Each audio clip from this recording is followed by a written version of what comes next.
All right, all right, all right. We are here live. We've got Circle Research, Inco Network together here, and I'm super excited. I'm sure a lot of you all have been out there and follow Gordon as I have. Tons of great knowledge and insight, so I can't wait to jump into talking to him as well as the rest of the Circle Research team.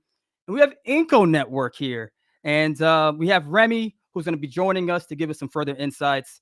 Super excited to jump into this call. I'm seeing the folks starting to come in. Please, if you have questions, thoughts, interact with us. Let us know what you're thinking as you view it. Really, really excited to join everybody. And with that, let's go to the first scene. Gordon, how are you? How are you doing today? Very good, Sam. Nice to see You you. know, yes, it's great to see you as well. We were chatting earlier about the new Spotify I guess they call it the rap Spotify rap that came up. And I was sharing with you that my number one artist of the year is Billie Eilish. I think is her name, Billie Eilish. I've been singing all her songs all year. I'm curious. Before we start off, I got to ask, what's your number one artist of the year? Taylor Swift. She's been my number one artist for a while. Taylor Swift, Taylor Swift, Taylor Swift. Hey, listen, shout out to all the Swifties out there. I am not mad at you. Not mad at you. Great to see all the viewers coming in. Man, we are jumping up. I already see 55 people coming in. So this is wonderful. I'm really happy to get this started. Um, I want to start off with you, Gordon, while you're here and just talk at a high level um, about circle research.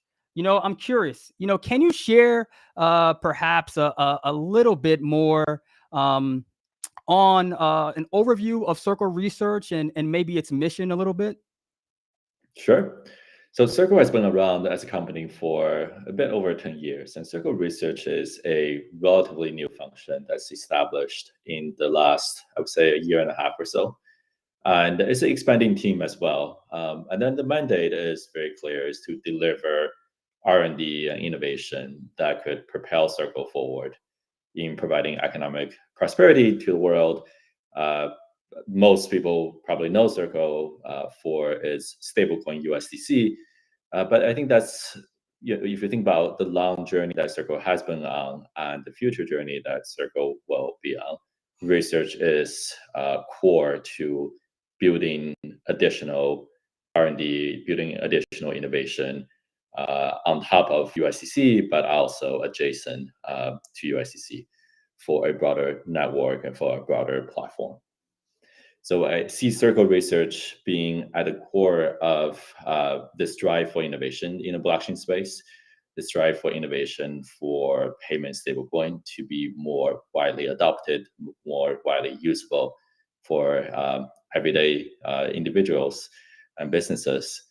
And thinking about the various areas of research, there's also multiple facets, whether it is research from the deep technical engineering front to more of the incentive design, market structure design, to even more just dissemination of best practices and best knowledge of reserve management. So these are, I would say, Circle Research is wide ranging in that front, and we are excited to propel this whole space forward.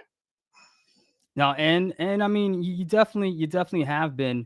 What would you say would be maybe some of the unique challenges, unique challenges, and maybe opportunities that you see in the current research landscape in blockchain technology?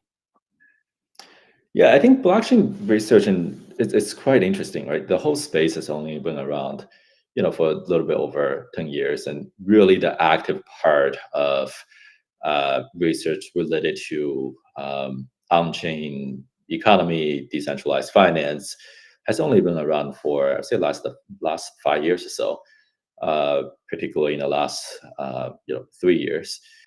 So given the nascency of this entire field, I think there's both a lot of challenges, but also tremendous opportunities. On the challenges side, you have, given it's a less established field, there's less, I would say, rigor around some of the research topics.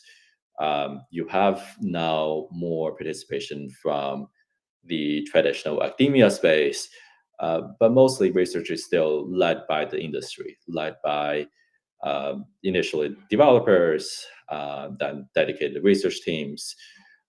So some level of formalization is really helpful, and having broader support of not only the best and brightest within the industry, but also connectivity with those who are in universities who have been doing research on cryptography for a long time, but not necessarily in the space of blockchain, not necessarily in the space of decentralized finance. Kind of linking up the two has been historically a challenge, but I think we're making quite a bit of progress on that. If you see now at some of the major uh, research conferences, you do see very close collaboration between industry and academia. Um, some of the other challenges is probably just the speed at which innovation happens. Every single month, every single week, you're seeing new things that pop up, even within a very confined set of topics. Today, I think we'll talk about confidentiality and FAG.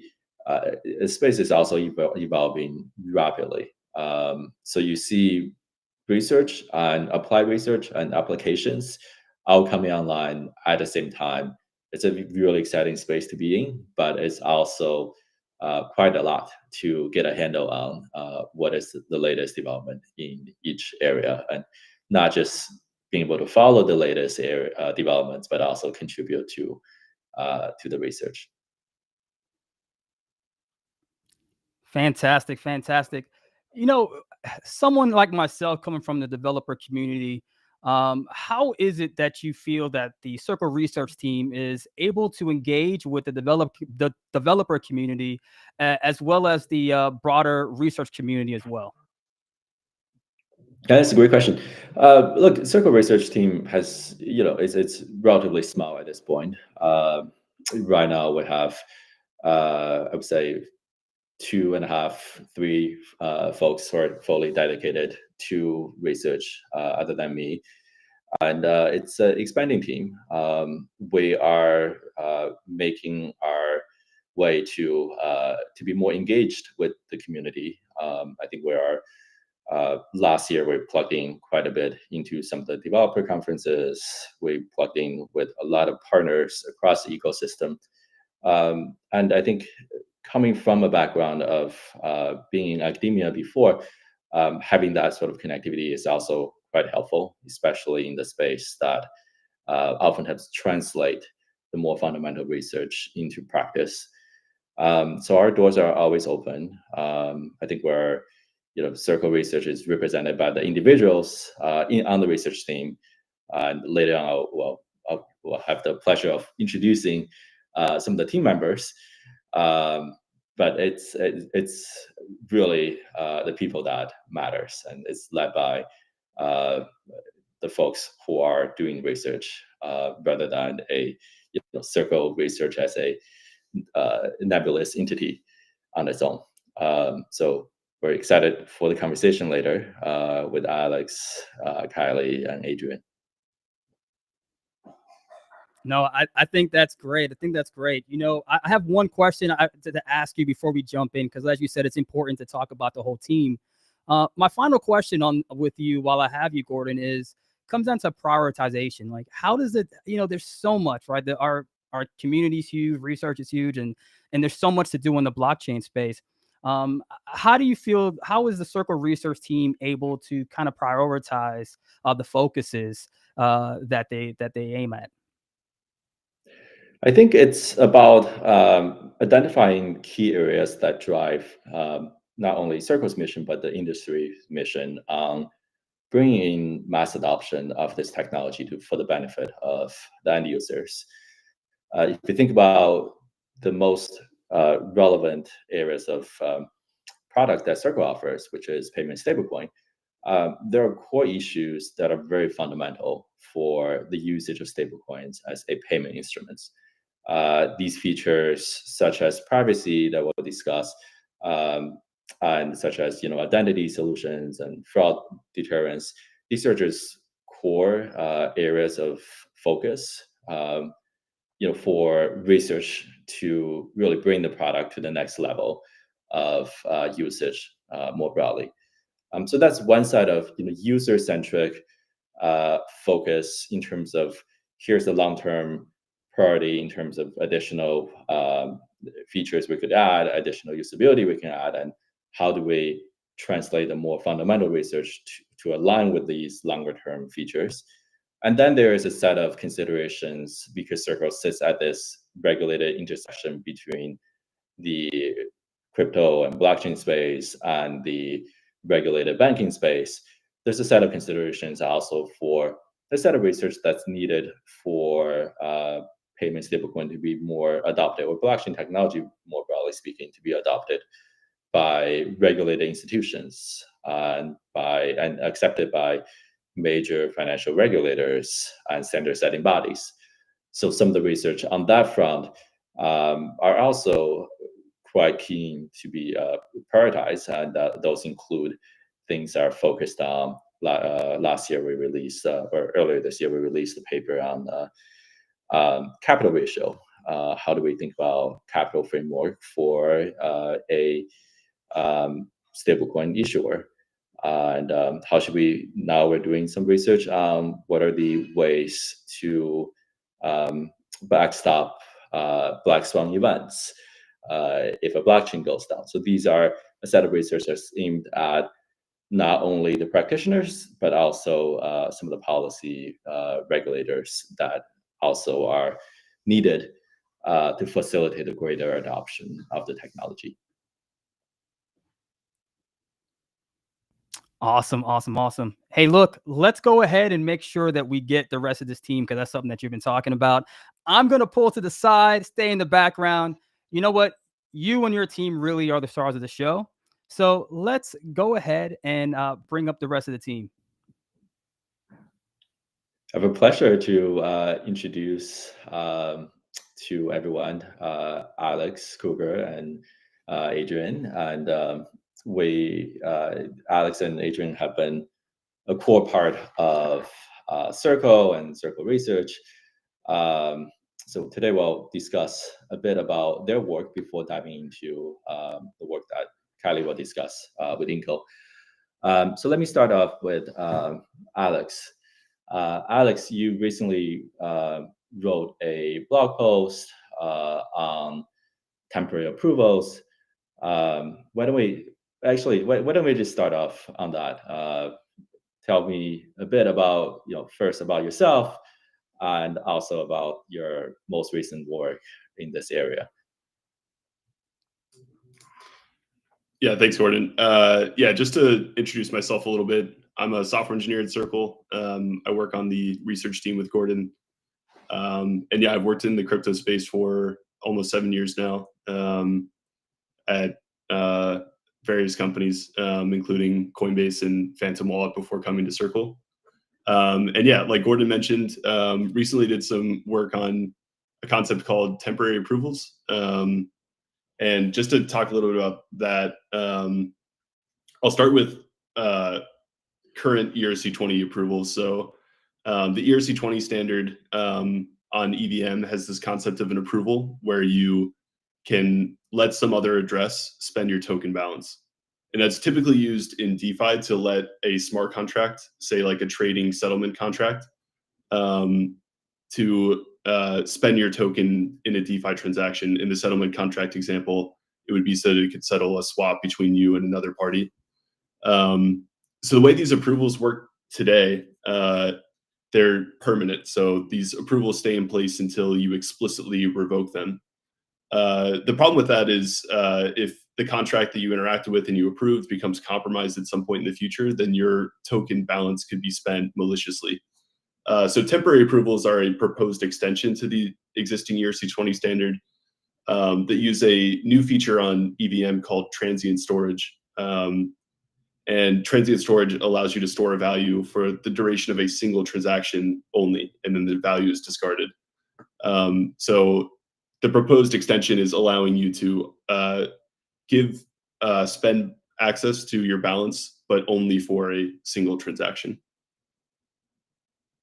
That's great. And with temporary approval, could you discuss a bit of the current use cases and also the future use cases of this new standard? Yeah, so I think the use case here is trying to is twofold. The first and primary use here is for security. So as I mentioned, like a traditional ERC20 approval, you have this until you explicitly revoke it, you have exposure to this contract that might be compromised at some point. And there's a lot of situations where you just don't need a permanent approval. So for example, like let's say you have a USDC balance and you want to deposit that into Compound for a one-time transaction. You don't need a permanent approval to do that if you just want to make a one-time deposit. So temporary approvals could be a way for you to just approve the contract once for a single transaction, deposit your tokens, and then you don't have any further approval. So from a security perspective, temporary approvals are kind of a win-win for both the user and I would say the DeFi protocol. So for the user, you limit your exposure to the transaction that you're wanting to make. For the DeFi protocol, you're limiting sort of like the incentive to hack your contracts, essentially. If there's less approval outstanding for your contract, you have less exposure to loss for your users. And then the second benefit I mentioned is gas cost. So temporary storage, given that it's discarded at the end of a transaction and doesn't live forever on chain, it's cheaper to interact with than permanent storage. So you could actually save your users some gas as well. Yeah.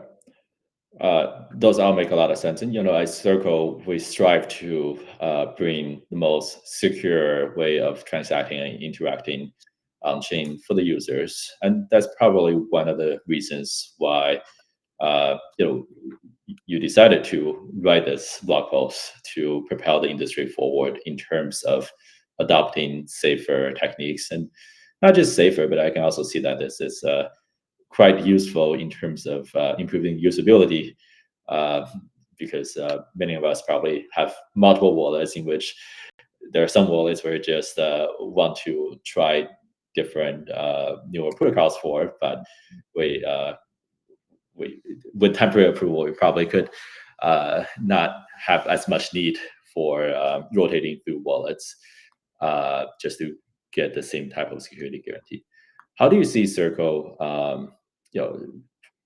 being the standard setter here? How can you see Circle being supportive of this temporary approval standard, even more than promoting it through this type of forum? Yeah, so the research kind of put it out there and described its benefits for people to digest. Circle obviously can't make any promises about like what we'll adopt in the future, but it could possibly be something that's implemented in our own tokens like USDC and Eurocoin. And yeah, I hope to I hope the blog post and the research helps educate both like DeFi protocols and people launching tokens that this is an interesting standard that can give better optionality and security to DeFi users. And yeah, if you are somebody listening and you're interested in temporary approvals, I mean, there's a draft ERC live that's still up for comment called ERC 7674. And OpenZeppelin actually has a draft implementation of the ERC extension in their contract library right now. So anyone who's interested in playing around with it, either from like the token perspective or the DeFi side, there's many ways to interact with it currently. Awesome. Thanks so much, Alex. I will now turn to Adrian. So for those who are interested, please check out circle.com/research to find these both papers and blog posts. Adrian, tell us about fast confirmations. It's an area that I think touches my heart because blockchain is all about making transaction settlements easier and more seamless. Yet there's always this question about, what is considered settlement finality? What is considered final?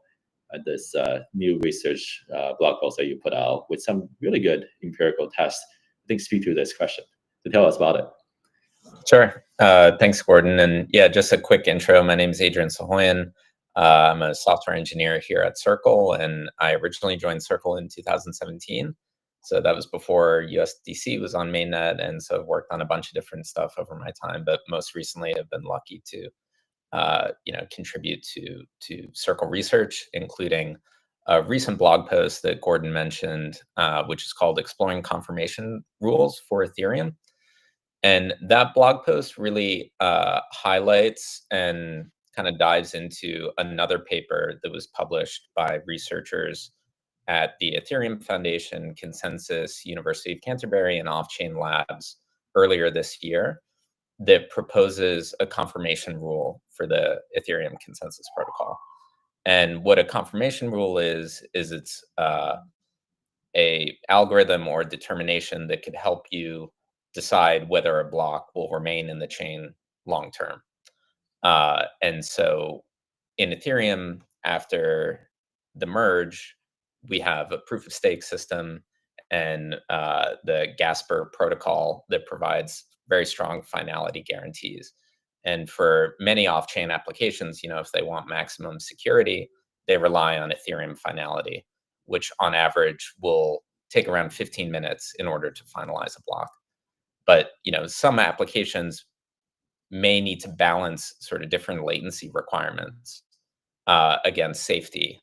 And for them, research like the confirmation rule, which could help you under certain additional assumptions about the Ethereum network, confirm blocks very quickly. And so our blog post was an attempt to highlight this, pretty exciting paper, try and kind of explain it maybe in slightly more kind of layman terms and help folks develop an intuition for it, because the paper itself is pretty lengthy and has fairly complex notation and security proofs. And so we wanted to try and find a way to maybe distill it and build more of an intuition around it. And then we also ran an empirical study applying the rule to actual mainnet activity over a limited time period, but had some results and shared those as well in the blog post.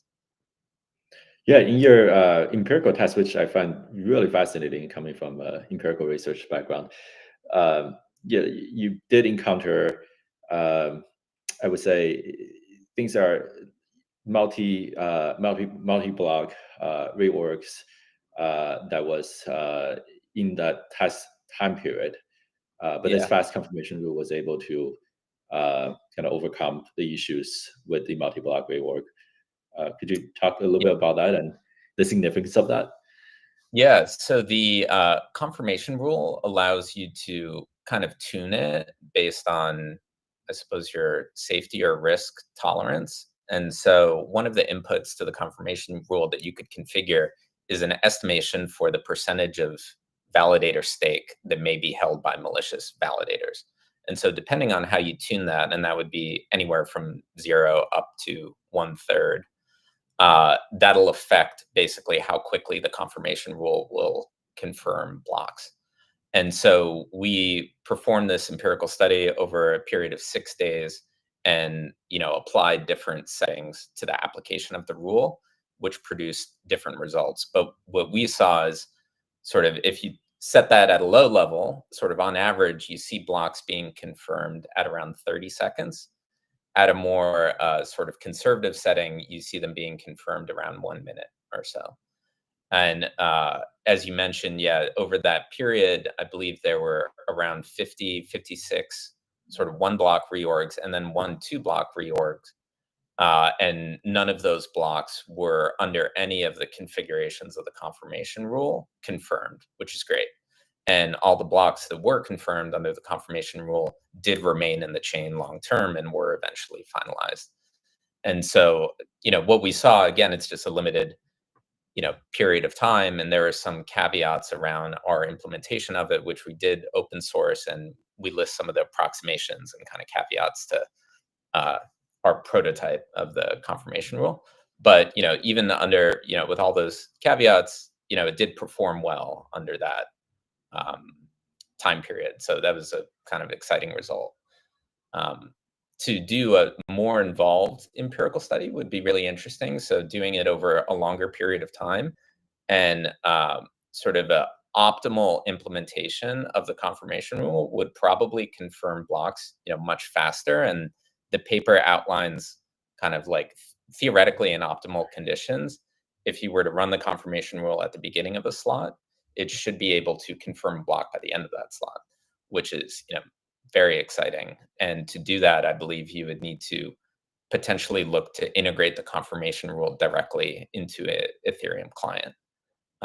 Whereas our implementation is sort of tooling and scripts that run externally to a client and query a RPC endpoint to retrieve fork choice data periodically. And so that creates a bunch of latency. And so it's a wholly unoptimized version, but even that being said, confirm blocks effectively and relatively quickly over the time period we looked at. I think this is a really significant result because it's quite helpful. For instance, bridging through Circle's cross-chain transfer protocol, having faster confirmation essentially could allow faster, more seamless cross-chain experiences. Well, in the interest of time, thank you so much, Adrian. So for those interested, please check out the blog post. Let me turn the conversation to Kylie and Remy.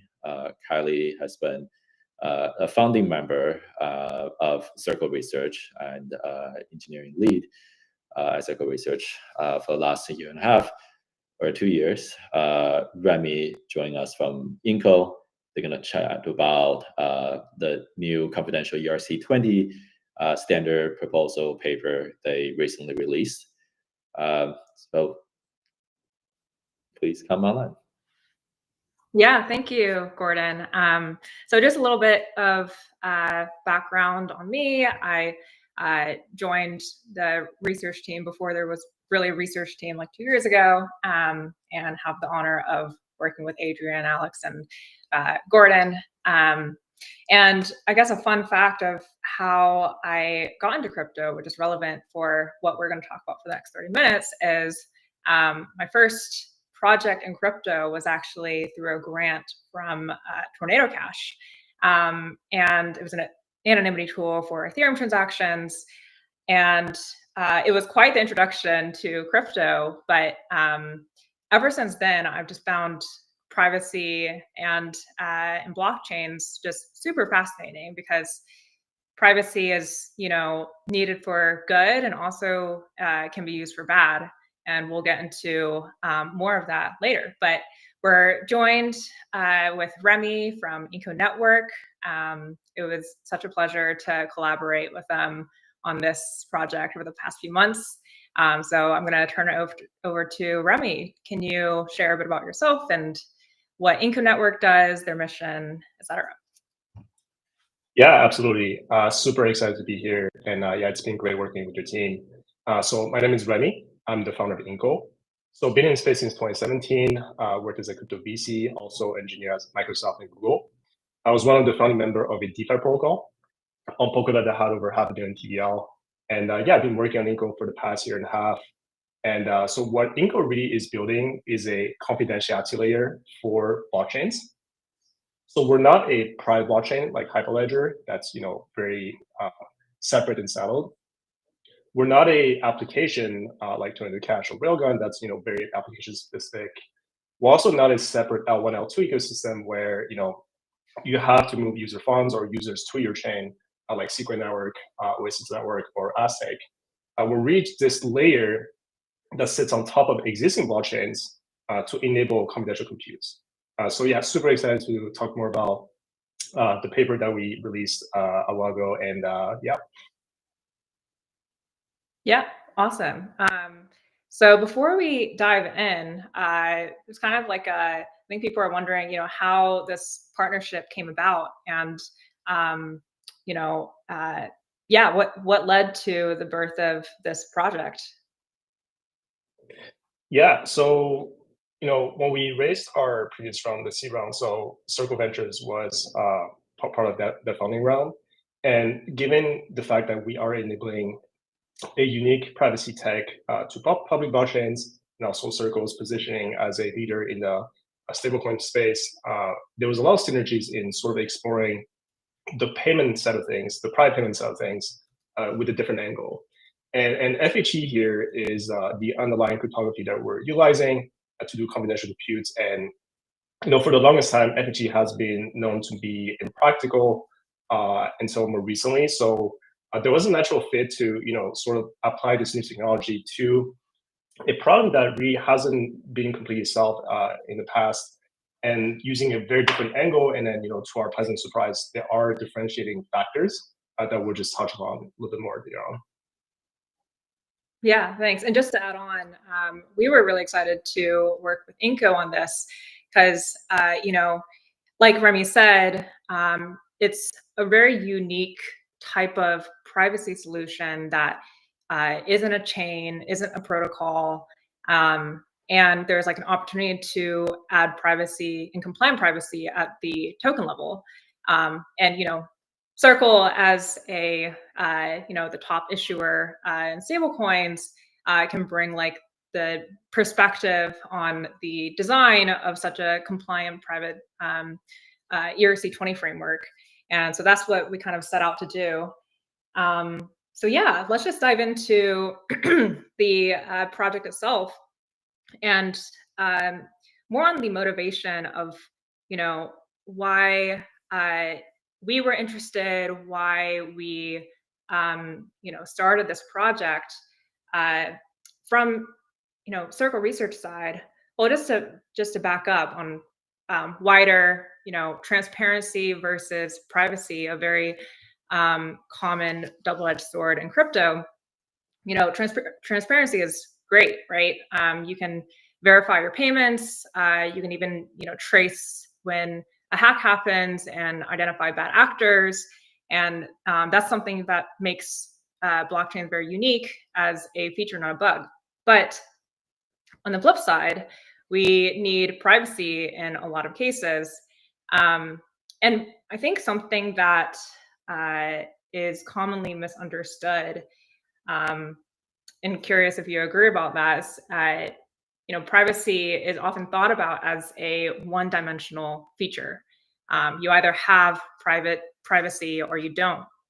But in reality, it's much more nuanced than that, because there can be many parts of a transaction, such as the who, the sender and receiver of the transaction, and then there's also the amount of how much was sent with the transaction. And we can kind of think about different use cases that require a different part of the transaction to be private. For instance, if you are going to the doctor, you might want to hide the sender and receiver so that people don't know that you're going to the doctor, no matter how much you're paying them, or donating to a political campaign or something. And we call that anonymity. But on the flip side, if you're just hiding the amount, that might apply to use cases like payroll, or enterprise use cases, the supply chain. It's fine for people to know that you're an employee of a certain company, but they don't want people to know how much they're getting paid. And similarly, vendor companies don't want their competitors to know how much their clients are paying them. So with that put into perspective, we call the latter category having confidentiality as opposed to anonymity. And that's what this ERC20 framework focuses on. Just to make that clear, we're just hiding the amount and not the sender and receiver. But yeah, with that background, let's kind of go into the overview of how the framework works. And if you want to pull up any visuals or anything. Yeah, absolutely. So happy to give a quick overview of what Confidential ERC20 is about. So, from a high level, really Confidential ERC20 is very similar to the regular ERC20. So we are retaining the same core functionality. So, being able to have a balance, being able to transfer, being able to mint. And here, the difference here is that you have a encrypted balance. So what this really means is if you look on chain, the amount of tokens that you hold is private. People cannot guess how much tokens you have.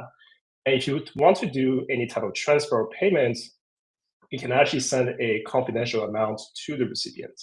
So I'll say that's the most basic differentiation compared to a regular ERC20. And so, this token can exist either as a wrapper, so you can turn a regular ERC20 into a confidential ERC20, or you could also be minted directly by a provider or any other issuer. And there are two other functionalities that we'll dive a little bit deeper later on. One is around this idea of delegated viewing, which is optional. And then the second one is around this idea of programmable transfer rules, which is also optional. So as I mentioned earlier, we are leveraging a cryptography called FHE, which stands for fully homomorphic encryption. This cryptography is different from something else that people might be familiar with in the crypto space, which is more ZK-based solutions. So what FHE really does is one thing, and one thing really well, which is encrypting data, but also allowing you to compute on top of it. So imagine you encrypting this number, you can still square it, and by the time you decrypt, you have the actual right answer. So this is really the magic of FHE. It allows you to do data transformation without having to see what it is. And like Kelly mentioned earlier, the transparent nature of blockchains, it's great because you can verify that nobody's cheating, there's no double spending. But there is one drawback, which is it's quite inconvenient for practical reasons to have everyone's bank accounts wide open, right?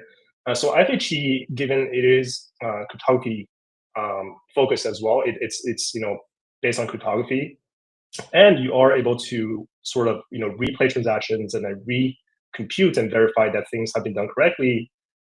In my opinion, is a very natural fit for the blockchain space. So it is deterministic, and anyone can verify the compute. And here for decryption, there is a separate network that's MPC based. So for folks who are non-technical, imagine every decryption done by a group of people so that nobody can cheat. And the idea of programmable decryption is quite interesting because now you can delegate viewing to different parties. So a couple scenarios here: if you're a user, you can view your own assets. What if you need to delegate to your friends or family for getting some assistance? So you can do this fully on chain. If you're an asset issuer, if you need to monitor the asset lifecycle, for example, track the velocity of confidential payments, you can also customize these rules fully on chain. If you're government, you could also design around legal-based compliance monitoring. And if you're an auditor, or let's say you need to do taxes, you can delegate viewing to, let's say, your CPA. So all these things are very flexible with the confidential ERC20 framework. And the second point is really around this idea of composability. So there are a couple of benefits here.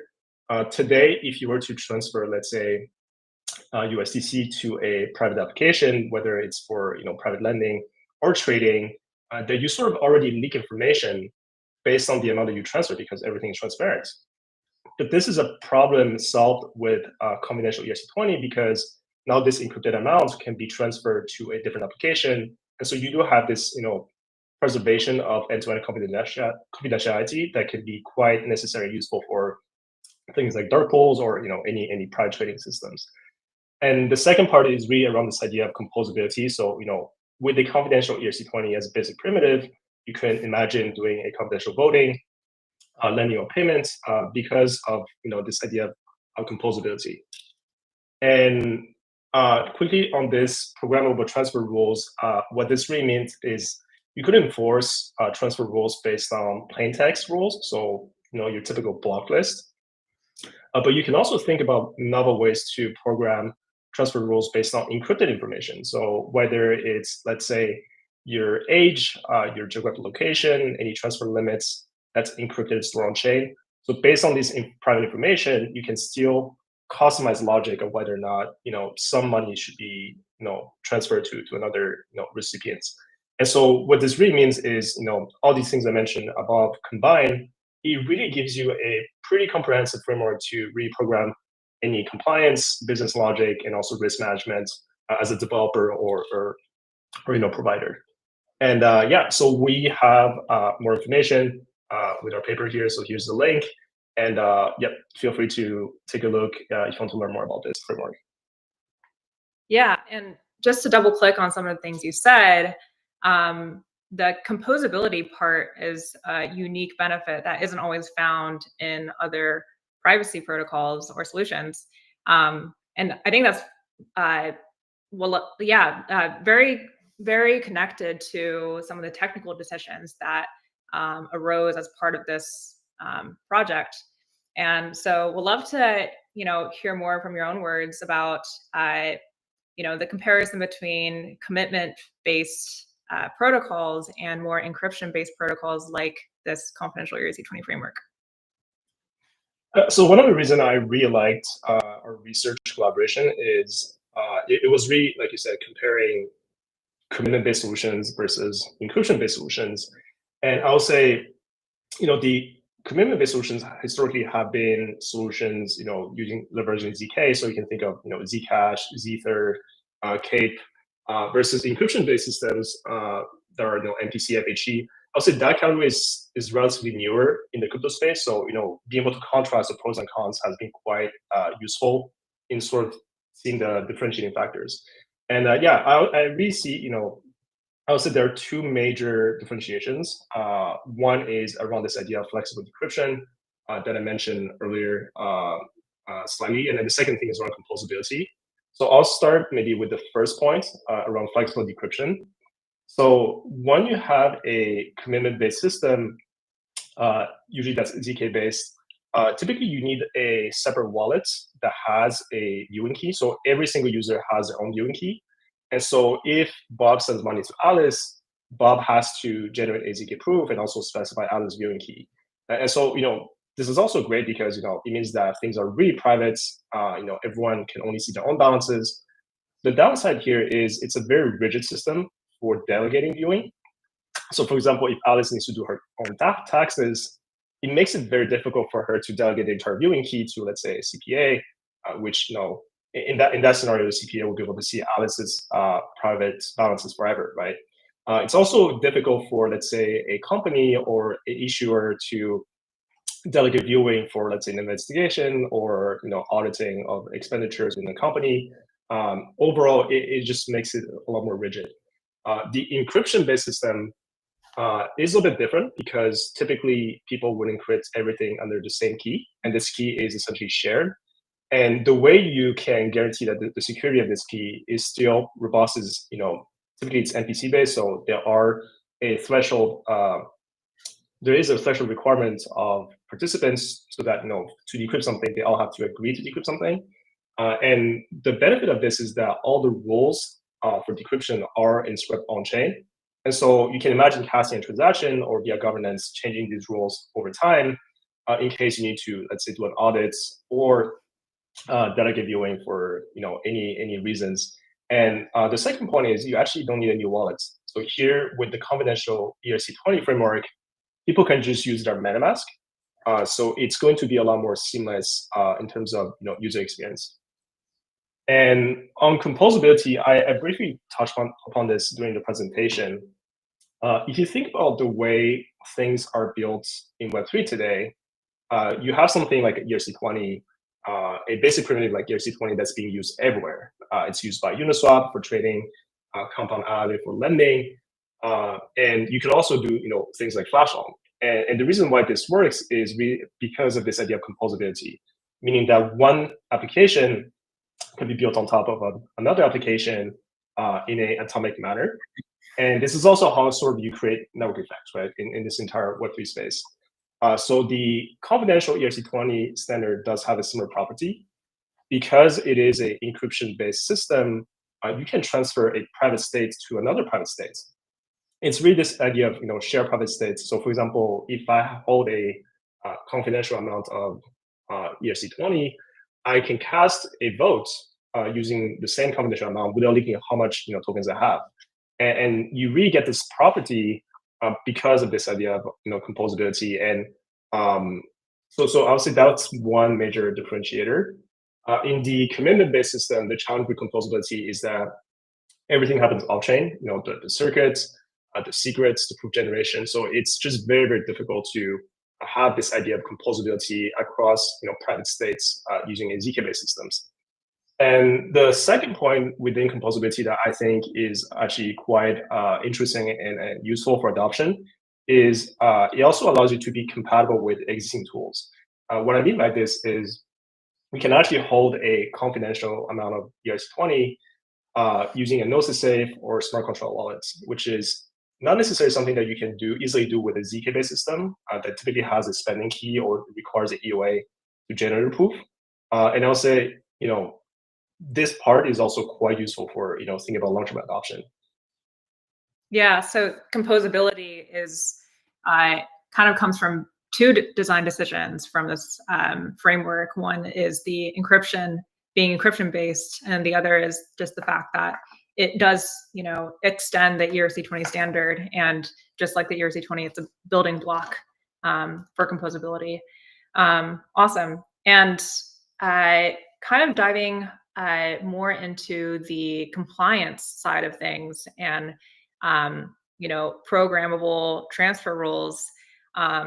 One thing that I at least was really interested in, found really interesting when we first started working on this, is something you pointed out early on, which is when there are checks in the transfer function, let's say, it cannot revert like a normal ERC20 transfer function would. For instance, when someone's balance, if Remy is trying to send me 10 USDC and he only has 9, if he if it reverts, then there will be some information leaked about how much is actually in his balance. And that kind of applies to programmable transfer rules as well, when you're checking if there's certain requirements that are met. So yeah, let's kind of dive more into what programmable transfer rules you see as like probably most common with the framework, and ones that you're excited about. Yeah, so one thing that's interesting about FHE is not only you can do operations, you can also do comparisons. So in the case of whether or not you're allowed to transfer, maybe a simple example would be, do you have enough money to begin with, right, to be able to send that amount? And so the way you could do this is you could do a FHE comparison, and there are ways to design conditional logic without actually having to decrypt. And like you mentioned earlier, if you actually were to fail a transaction, actually that leaks information about the underlying balance, right? And so the way this happens is over FHE, you do these hidden comparisons, and then whether or not the logic passes through, what it really means from an external perspective is whether or not you have transferred 0 or the actual amount. And so this is how you're able to basically preserve privacy without leaking information when you build using confidentiality. Generally speaking, I do think the idea of programmable transfer rules is super interesting because you can imagine, especially for things like real assets, we recently joined the ERC 3643 Association, which is really focused on this idea of on-chain real assets. And we've done some exploration around what else can you bring on chain, such as your identity, that can determine whether or not a transfer should happen, right? So we've proven that this is feasible, and this is also utilizing the same logic that I mentioned earlier, which is as you do these comparisons, maybe one party is not allowed to transfer to another party because of their age, maybe, or net worth, or geographic location. They can just end up transferring 0 without leaking the actual information, right, about the underlying information. The other pieces that I think are quite interesting to program is really around this idea of decryption rules. And so you, as that developer, or even issuer, you can really now think about, under what conditions do I allow people to decrypt information, either for investigation or even simple things like, I'm a company, I have, marketing departments, BD departments, and I really need to delegate you into my, treasury department for, auditing the expenditures. So very low, I'll say very practical, use cases that does require some kind of a programmable decryption rules. This is something that I'll say like the encryption-based system really shines. It's really allowing you to be able to change these rules in a very flexible manner. And I was actually reflecting back a little bit more on this. The challenge, I think, with a commitment-based system is that you kind of have to know ahead of time who gets to see what, and specify at the proof generation time. And the encryption-based system, because it is based on on-chain rules, this is something that you can always retroactively change the logic, and then in case you need to investigate, you can also easily change the logic and fulfill that. Maybe one concrete example, maybe for a retail, is also, if I deposit a confidential amount of ERC20, let's say, to an exchange, I want to prove that I've been victim to a dusting attack. What I could do is actually just delegate the viewing to the exchange, and then they can see all the money that has come in. And so, I do think from a practical adoption perspective, having the most flexibility on customizing not only transfer rules, but also decryption rules, overall does create a stronger framework for planning ahead for compliance and risk management and such.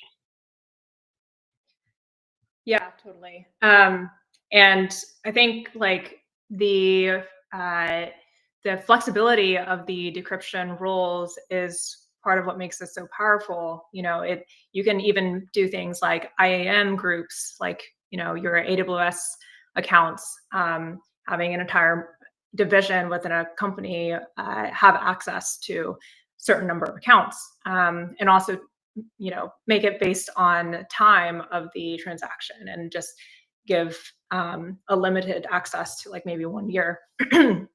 So yeah, and going into more use cases that you are super excited about. Obviously, we mentioned payroll, enterprises,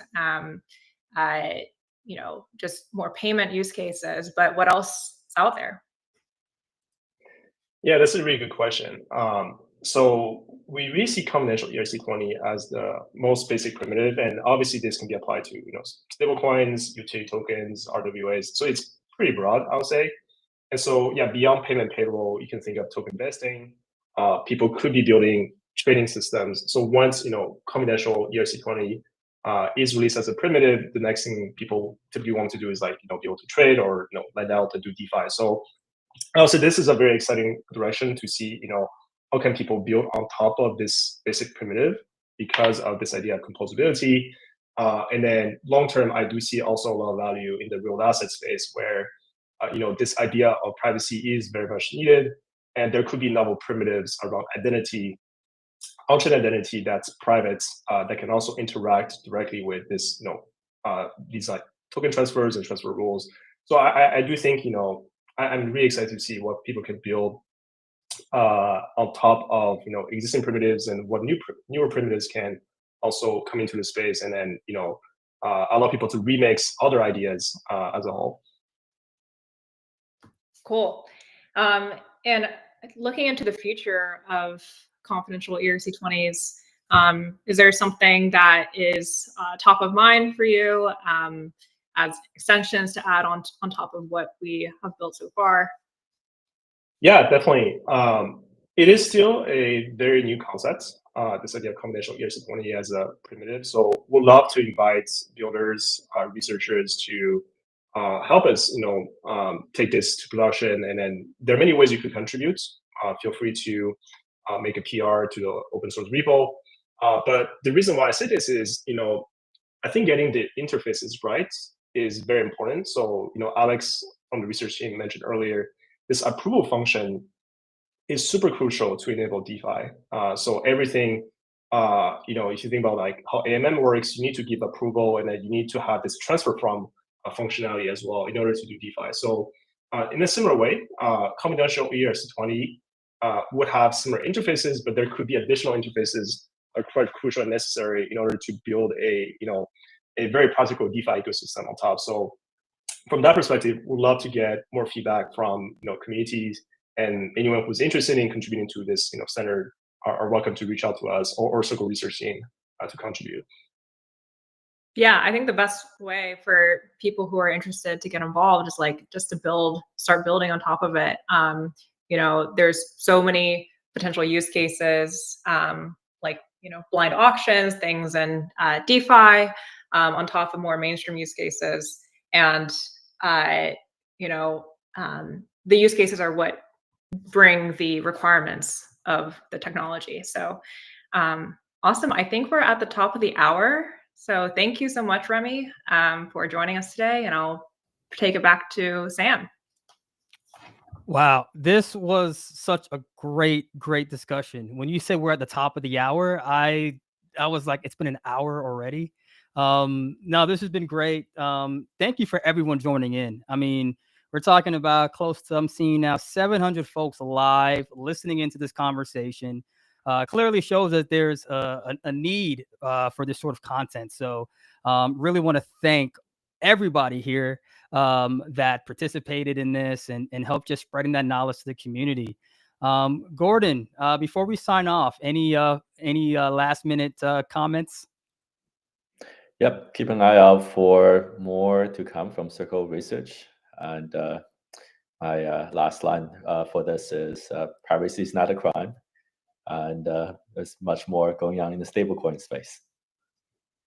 I love it. I love it. I love it. And Remy, just a reminder for those wanting to build on Inco, what's the best way to reach out? What's the handle, the Twitter handle they can follow? Yeah, so our Twitter handle is Inco Network, all attached. And you can go to our website, inco.org as well, and then reach out to us, Remy at inco.network or team at inco.network. We're quite responsive, and yeah, definitely would love to collaborate with folks interested in contributing to the center. Awesome. Well, thank you again for this incredible discussion. Man, over 700. I mean, you guys could just keep talking. I think people would just keep coming and coming and coming, but I know we have more to do. So thank you, everybody. Thanks again for the community for joining in. Make sure to visit our Discord. You can go circle.com/Discord. The conversation continues there. You can come hang out with myself, Javi, and the rest of our DevRel team. Circle Research is there. Product teams are there. We're all there, all the circlers. So make sure to go and log in, circle.com/Discord, and we'll continue the chat. Awesome. Look at that. Awesome job. Yes. Thank you. Everybody for joining in. Thank you. Take care. Goodbye.